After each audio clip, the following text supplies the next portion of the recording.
மாசி மகம் வகுப்பு 2026 வருகிற பிப்ரவரி 28ஆம் தேதி அதிகாலை 5 மணியிலிருந்து 6 மணி வரைக்கும் ஜூம் ஆன்லைன் வகுப்பாக பிரணவ வாஸ்து நிபுணர் டாக்டர் சிவகுரு ஜி சத்யசீலன் குருஜி அவர்களால் எடுக்கப்பட இருக்கு. வகுப்பின் சிறப்பு அம்சங்கள் என்ன அப்படின்னு பார்த்தோம்னா, மாசி மக வழிபாடு எப்படி செய்யலாம், பித்ரு தோஷத்தை நீக்கும் அமைப்பு என்ன, உயர் பதவி பெறுவதற்கான வழிபாட்டு முறைகள், அது மட்டும் இல்ல அகத்தியர் அருளிய 7 தலைமுறை சாபம் நீக்கக்கூடிய கோவில்கள், இத்தனை சிறப்பு அம்சங்களும் நிறைஞ்சிருக்கு.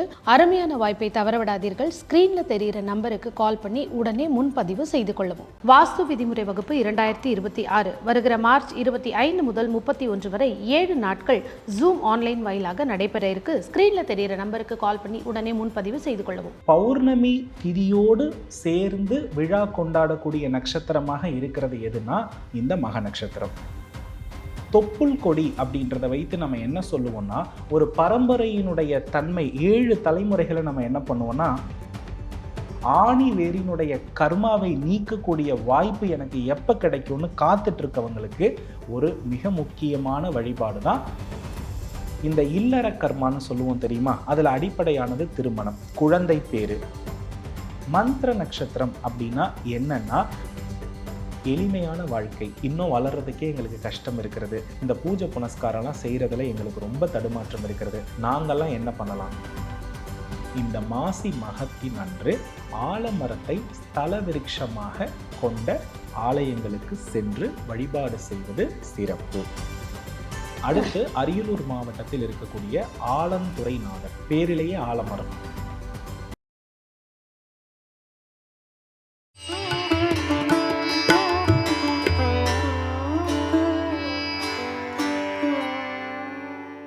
பிரணவ மந்திரம் நேயர்களுக்கு அன்பு வணக்கம். தொடர்ந்து ஒவ்வொரு பண்டிகைகளுக்கான சிறப்புகளா பார்த்துட்டு வரோம். அந்த வகையில வர இருக்கிற மாசி மகம் என்னைக்கு வருது, அதனுடைய சிறப்புகள் என்ன, அன்னைக்கு நம்ம வழிபட வேண்டிய செல்ல வேண்டிய கோவில்கள் என்ன அப்படின்னு நமக்கு தெளிவான விளக்கம் கொடுக்கறதுக்காக ஜோதிடர் மற்றும் பிரணவ வாஸ்து நிபுணர் டாக்டர் சிவகுரு ஜி சத்யசீலன் அவர்கள் நம்ம கூட இணைஞ்சிருக்காங்க. குருஜி வணக்கம். ஸ்ரீ குருப்பியோ நமஹா, ஸ்ரீ மாத்ரே நமஹா, ஓம் அகத்தீசாயி நமஹா. இறையடியார்கள் அனைவருக்கும் அன்பான வணக்கங்கள். வணக்கமா.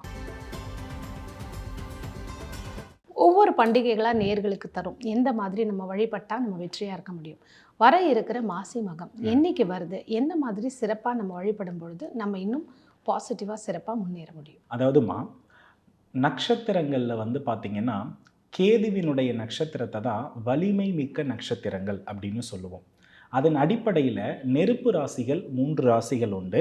அந்த 3 ராசிகளில் மேஷம், சிம்மம், தனுசு, இந்த 3 ராசிகளில் இருக்கக்கூடிய கேதுவினுடைய நட்சத்திரங்கள் நம்மளுடைய முற்பிறப்பு சாபத்தை தீர்க்கும் நட்சத்திரம் அப்படின்னே சொல்லலாம்.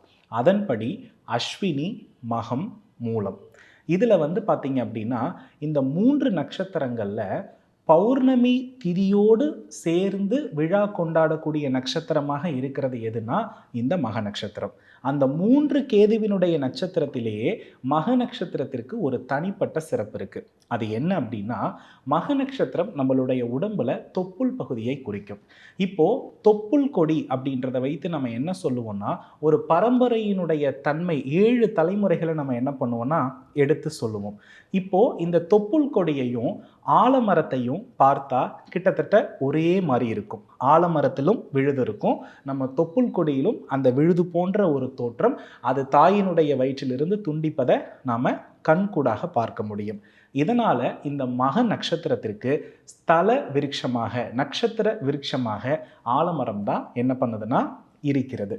ஆலமரத்துல பல ஆயுள் கொடுக்கக்கூடிய மூலிகைகளுடைய உற்பத்தி தானாகவே வரும் அப்படின்றது தான் அதிசயமான உண்மை. அப்போ யாரெல்லாம் தன்னுடைய முன்ஜென்ம சாபம் என்னவென்றே தெரியவில்லை, என்னுடைய பரம்பரையில் இருக்கக்கூடிய ஆணி வேரினுடைய கர்மாவை நீக்கக்கூடிய வாய்ப்பு எனக்கு எப்போ கிடைக்கும்னு காத்துட்டு இருக்கவங்களுக்கு ஒரு மிக முக்கியமான வழிபாடு தான் மாசி மகம். பொதுவாக மக நட்சத்திரத்திற்கு பித்ரு நட்சத்திரம்னே பேர். ஏன்னா மனிதன் மனிதனாக பிறக்கும் பொழுது தான் தன்னுடைய ஆசையால் என்ன பண்ணுறாங்கன்னா கர்மாக்களை செய்கிறான். அந்த கர்மா நன்மை தீமை பொறுத்து பாவ புண்ணியமாக மாறுகிறது. புண்ணியம் நல்லதை கொடுத்துரும், ஆனால் தீமை என்ன தரும்? துக்கத்தை தரும். தடைகளை தரும், இழப்புகளை தரும். இதை எல்லாத்தையுமே சரி செய்யறதுக்கு ஒரு வாய்ப்பு வேணும் இல்லையா? அதை நமக்கு உருவாக்கி தருவது தான் மாசி மகம். குறிப்பாக நம்மளுடைய வாழ்க்கையில இந்த இல்லற கர்மான்னு சொல்லுவோம் தெரியுமா? அதுல அடிப்படையானது திருமணம், குழந்தை பேரு, பூர்வீக சொத்து, அத்தனைக்கும் தீர்வு தரக்கூடிய ஒரு நட்சத்திரம்னா மகம். பரம்பரை நோய்கள்னு சொல்லுவோம் இல்லையா? பரம்பரை நோய்கள்னா இப்போ உதாரணமா சர்க்கரை வியாதி இருக்குன்னா தொடர்ந்து அந்த பரம்பரையில் சர்க்கரை வியாதி வரும். கேன்சர் இருக்குன்னா தொடர்ந்து அது போலவே இருக்கும். ஒரு எலும்பு பிரச்சனை இருக்குன்னா தொடர்ந்து இருக்கும். இந்த மாதிரி பரம்பரை வியாதிகளை முற்றுப்புள்ளி வைக்கிறதுக்கு ஒரு தேடல் எத்தனையோ பேருக்கு இருக்கும். இன்ன வரையும் அவங்க மருத்துவம் மட்டும்தான் எடுப்பாங்க. அதுக்கு முற்றுப்புள்ளி வைப்பது மக நட்சத்திரம். அப்போது நாம் ஒரு விஷயத்தை நல்லா புரிஞ்சுக்கணும். இந்த மாசி மகத்தன்று நம்மளுடைய ஆணி வேரில் இருக்கக்கூடிய ஆணி வேரை சரி பண்ணிட்டா என்ன ஆகிடும்? விருட்சம் சிறப்பாக வளரும். அப்போ வேரை சரி பண்ணுறதுக்கு வழி தேடணும்னா மாசி மகத்தை சூஸ் பண்ணணும். அப்போது இந்த இடத்துல அதற்கு ஒரே தீர்வு, கைலாயத்தில் போய் பரமனை பார்க்கக்கூடிய அந்த ஒட்டுமொத்த பலனை மாசி மக நட்சத்திரம் நமக்கு அருளுகிறது, தருகிறது என்றால் அதுதான் உண்மை. அப்போ நம்ம இந்த இடத்துல என்ன பண்ணணும்? ஆலமரத்தை ஸ்தல விருட்சமாக கொண்டிருக்கக்கூடிய ஆலயங்களுக்கு மாசி மகத்தில் சென்றால் தன்னுடைய பரம்பரையில் ஆணிவேரால் செய்யப்பட்ட சாபங்கள் அனைத்தும் விலகும். மக நட்சத்திரத்திற்கு மந்திர நட்சத்திரம்னு பெயர். மந்திர நட்சத்திரம் அப்படின்னா என்னன்னா, பொதுவாக இந்த நட்சத்திரத்தில் ஒரு முறை மந்திரம் ஜபித்தால் 1,00,000 முறை மந்திரம் ஜபித்ததற்கு சமம். ஒரு முறை ஹோமம் செய்தால் 1000 முறை ஹோமம் செய்த, 1,00,000 முறை ஹோமம் செய்த பலனை அது கொடுத்தே தீரும். அப்போ மக நட்சத்திரத்தன்று ருத்ர பாராயணம் அப்படின்னு ஒன்று சொல்லுவோம். இந்த ருத்ர பாராயணம் என்பது நம் தீமையை அனைத்தும் அழிக்கக்கூடியது.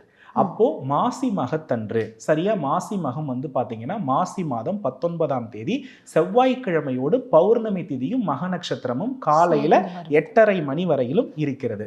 இந்த 8:30 மணிக்குள்ள யார் வீட்டில் ருத்ர பாராயணத்தோடு ருத்ர ஹோமம் செய்கிறார்களோ அவர் வீட்டில் 21 தலைமுறை செய்த சாபம் விலகும்.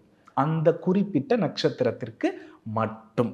அதே போல வீட்டிலெல்லாம் செய்ய முடியலை, வீட்டில் செய்கிறது ரொம்ப நல்லது. ஏன்னா நம்ம வாழுற இடம், நமக்கு விருத்தி தரக்கூடிய இடம், நம்ம அடுத்தடுத்த நிலைக்கு போகக்கூடிய இடம். இது 1000 மடங்குல 1,00,000 மடங்கு பலன். அப்படி இல்லைன்னா அருகாமையில் இருக்கக்கூடிய ஆலயம் இருக்கு இல்லையா? அந்த ஆலயத்தில் ருத்ர பாராயணத்தோடு சிவபெருமானுக்கு அபிஷேகம். இது தகுதி இருப்பவர்கள். எளிமையான வாழ்க்கை, இன்னும் வளர்கிறதுக்கே எங்களுக்கு கஷ்டம் இருக்கிறது, இந்த பூஜை புனஸ்காரம்லாம் செய்கிறதுல எங்களுக்கு ரொம்ப தடுமாற்றம் இருக்கிறது, நாங்கள்லாம் என்ன பண்ணலாம்? 27 ருத்ராட்ச மாலைகளை வாங்கிக்கலாம். 27 ருத்ராட்ச மாலைகளை வாங்கி, இப்போ திருவண்ணாமலை வந்து பார்த்தீங்கன்னா ஸ்தல விருட்சம் ஆலமரம் தான். திருவண்ணாமலை கிரிவல பாதையில் எத்தனையோ சிவனடியார்கள் அமர்ந்திருப்பாங்க. 27 ருத்ராட்ச மாலைகளை தானம் கொடுத்து அவர்களுக்கு ஒரு தொகை கொடுத்து உணவு கொடுத்து ஆசீர்வாதம் வாங்கிக்கோங்க. ஏன்னா நம்மளுடைய மனிதன் மட்டுமல்ல, தெய்வத்தினுடைய சாபத்தையும் தீர்க்கக்கூடிய சக்தி யாருக்கு இருக்குன்னா சன்னியாசிகளுக்கு உண்டு. இந்த சன்னியாசிகள் வந்து கேதுவினுடைய அம்சம். நல்லா கவனிச்சு பாருங்க. தொப்புள் கொடி, ஆலமர விழுது, அவருடைய ஜடாமுடிகள் மூன்றும் ஒன்றுக்கொன்று தொடர்பில் இருக்கிறதா? அப்போ எல்லா விதியும் மாற்றக்கூடிய பொறுப்பு யாருக்கு என்றால் அவர்களுக்கு இருக்கிறது. அவர்களுடைய ஆசீர்வாதம் பரிபூரணமாக பெறணும் அப்படின்னா 27 ருத்ராட்ச மாலைகள் அவசியமான ஒன்று. இப்போ 27 ருத்ராட்ச மாலைகள் வந்து நம்ம தானமா கொடுக்கணும் சன்னியாசிகளுக்கு. நீங்க அப்போ ஒரு மாலையில எவ்வளவு எண்ணிக்கை இருக்கணும்? பொதுவா 108 ருத்ராட்சங்கள் இருக்கிறது ரொம்ப ரொம்ப நல்லது. அப்படி இல்லைன்னா 54 ருத்ராட்ச மாலைகள் என்ன பண்ணலாம், ருத்ராட்சங்கள் உள்ள மாலை நம்ம என்ன பண்ணலாம்னா கொடுக்கலாம். இது வந்து நல்லது. இதை 2வது முறை அதாவது என்னால் இவ்வளோதான் முடியுன்றவங்க இதை என்ன பண்ணிக்கலாம்னா எடுத்துக்கலாம். இதுவும் என்னால் முடியாது அப்படின்றவங்க என்ன செய்யலாம்னா இந்த மாசி மகத்தின் அன்று ஆலமரத்தை ஸ்தல விருட்சமாக கொண்ட ஆலயங்களுக்கு சென்று வழிபாடு செய்வது சிறப்பு. என்ன பண்ணலான்னா, அதாவது கேது பகவான் வந்து நெருப்பு பூதத்தை செயல்படுத்த அவர் மகிழ்ச்சி அடைவார். ஏன்னா ஹோமங்கள், மந்திரங்கள், வேத சாஸ்திரம் இது எல்லாம் ஞானக்காரகனினுடைய வெளிப்பாடு. சமஸ்கிருத மொழி என்பது கேது பகவானுக்கு உரிய ஒரு சிறந்த மொழி. அப்போது இந்த இடத்துல நம்ம என்ன பண்ணலாம் அப்படின்னா, யாரெல்லாம் வந்து பார்த்திங்கன்னா 27 சுத்தமான பசு நெய் தீபம், 27 சுத்தமான பசு நெய் தீபம் என்ன செய்யணும் அப்படின்னா ஆலயங்களில் ஏற்றி 27 முறை சிவாலயத்தை பிரதட்சணம் பண்ணும் பொழுது அந்த பலன் கிடைக்கும். இது எல்லாராலும் எளிமையாக செய்ய செய்யக்கூடிய ஒரு விஷயம்தான். அதையும் தாண்டி ஏதாவது இதுவும் இல்லாமல் என்னது எளிமையாக இருக்கா, உடலால் செய்கிற அளவுக்கு ஏதாவது எளிமையாக இருக்குன்னா இருக்குது. என்னென்னா சிவாலயத்தை மக நட்சத்திரத்தில் போயிட்டு ஏதாவது ஒரு சேவை, அந்த ஆலயத்தை தூய்மைப்படுத்துங்க. அந்த ஆலயத்தில் ஏதாவது பணிகள் இருந்தால் அதை நம்மளுடைய பலம் பார்க்காமல், தகுதி பார்க்காமல் இறைவனுக்காக வளைந்து செய்யுங்கள். நிச்சயமாக நல்லது நடக்கும். இதுவும் மக நட்சத்திரத்தில் பண்ணால் ரொம்ப சிறப்பு. மக நட்சத்திரத்திற்குரிய மிக முக்கியமான ஆசனம், ஏன்னா மக நட்சத்திரம் மணிப்பூரக சக்கரம் மிக முக்கியமானது. இந்த மணிப்பூரக சக்கரத்திற்குரிய மிக முக்கியமான ஆசனத்தில் உண்மையானது தனுராசனம்னு சொல்லுவோம். இந்த தனுராசனத்தை செய்ய பழகியவர்களுக்கு மனோபலம் மிக பிரம்மாண்டமாக இருக்கும். ஏன்னா மகம் ஜெகமாலும்னு சொல்லுவாங்க. நீங்கள் ஜெகமாலக்கூடிய அளவுக்கு உங்களுக்கு மனோதைரியம் வேணும்னா இந்த தனுராசனம் செய்து பாருங்கள். இந்த தனுராசனம் செய்ய செய்ய செய்ய செய்ய மக நட்சத்திரத்திற்குரிய எல்லா சிறப்புகளும் அவர்களிடம் இருப்பதை நான் கண்கூடாக பார்த்திருக்கிறேன். இதுதான் உண்மை. மக நட்சத்திரத்திற்கு முதுகெலும்பு நட்சத்திரம் என்றும் ஒரு பெயர் உண்டு. நம்மளுடைய தண்டுவடம் இருக்கு இல்லையா, அதை குறிப்பது மக நட்சத்திரம் தான். எஸ். அப்போ யாருக்கெல்லாம் பாத்தீங்கன்னா வீணை தானமாக கொடுத்தால், வீணையை தானமாக கொடுக்கும் பொழுது மக நட்சத்திரத்திற்குரிய பூரண பலன் கிடைக்கும். வீணை கொஞ்சம் விலை அதிகம், எங்களால் முடியாதுன்னு நினைக்கிறாங்க, அந்த பொம்மை வீணை இருக்கிறத கூட வாங்கி தாராளமாக கொடுக்கலாம். சிறு குழந்தைகளுக்கு வீணைகளை தானம் கொடுப்பது. நான் சொல்ல வர்றது பார்த்தீங்கன்னா ரொம்ப சாபம். மக நட்சத்திரத்தில் பிறந்தவர்கள் பெரும்பாலும் பார்த்தீங்கன்னா வாழ்க்கையில் ஏதாவது ஒரு பிரபலம், ஏதாவது ஒரு பரவழுவாய் வந்துக்கிட்டே தான் இருக்கும். ரொம்ப கஷ்டப்படுறவங்க லக்னாதிபதி பாதிக்கப்பட்டவங்களாத்தான் இருப்பாங்க. மேக்சிமம் மக நட்சத்திரக்காரவங்களை மற்றவங்களை பயன்படுத்தி வளர தெரிஞ்சுக்கிட்டாலே சூப்பராக வளருவாங்க. மற்றவங்களை பயன்படுத்த தெரியாதவர்களாகத்தான் எனக்கு தெரிஞ்சு 99 மக நட்சத்திரம் என்ன பண்ணுதுன்னா இருக்கிறார்கள். எப்போதுமே இன்னொருத்தவங்களை சார்ந்து இருக்கக்கூடாது, இன்னொருத்தவங்க பேச்சும் கேட்கக்கூடாது, தான் சொல்கிறது தான் சரி. இந்த மனநிலை மகத்திடம் இருக்கும். இது இருக்கின்ற வரை வாழ்க்கை பெரிதாக வெற்றியும் அடையாது. அதையும் புரிஞ்சுக்கணும். அப்போது இந்த ஆலமரம் உள்ள ஸ்தல விருட்சங்கள் எங்கெல்லாம் இருக்கிறதோ அதையெல்லாம் பார்த்து வழிபாடு செய்கிறதும் நல்லது. அதன்படி பார்க்கும் பொழுது திருவெண்காடு புதன் ஸ்தலத்தில் ஆலமரம் தான் ஸ்தல விருட்சம். இந்த ஆலயம் பார்த்தீங்கன்னா 21 தலைமுறை சாபம் நீக்கக்கூடியது. அம்பாள் பெயர் பிரம்ம வித்யா, அதாவது பிரம்மனுக்கு இணையான வேதங்களையும் வித்தைகளையும் தன்னகத்தே கொண்டவள். இந்த ஆலயத்துக்கு போகிறது ரொம்ப ரொம்ப சிறப்பு. மக நட்சத்திரத்தை பயங்கரமாக செயல்படுத்திவிடும். அடுத்து அரியலூர் மாவட்டத்தில் இருக்கக்கூடிய ஆலந்துறைநாதர், பேரிலேயே ஆலமரம், ஆலம் அப்படின்றது என்ன பண்ணிடும்னா வந்துடும். இந்த ஆலயங்களுக்கு இந்த மாசி மக நட்சத்திர காலகட்டத்தில் சென்று வருவது நல்லது. திருவண்ணாமலையில பெரும்பாலும் பௌர்ணமி திதியோடு தொடர்பாக இருக்கிறதுனால கிரிவலம் கூட்டமாக இருக்கும். என்ன பொறுத்தளவில் இது பித்ருக்களுடைய நட்சத்திரம் அப்படின்றதுனால வீட்டில் பாராயணம் ஹோமம் செய்வது ரொம்ப ரொம்ப சிறப்பு. Very simple. ருத்ர பாராயணத்துக்கு வாத்தியாரை கூப்பிட்டு பேசுனீங்கன்னா 1500 ரூபாய் கேட்பாங்க. கிராமப்புறங்கள்லாம் இருக்கிறவா நிறைய பேர் இருப்பாங்க. ஒரு 5 நபர்களை கூப்பிட்டு அந்த பாராயணம் செய்து நம்ம தலைமுறை நல்லா இருக்கணுன்றதுக்காக ஒரு 5000 ரூபாய் செலவு பண்ணுறதுல எந்த தவறுமே கிடையாது.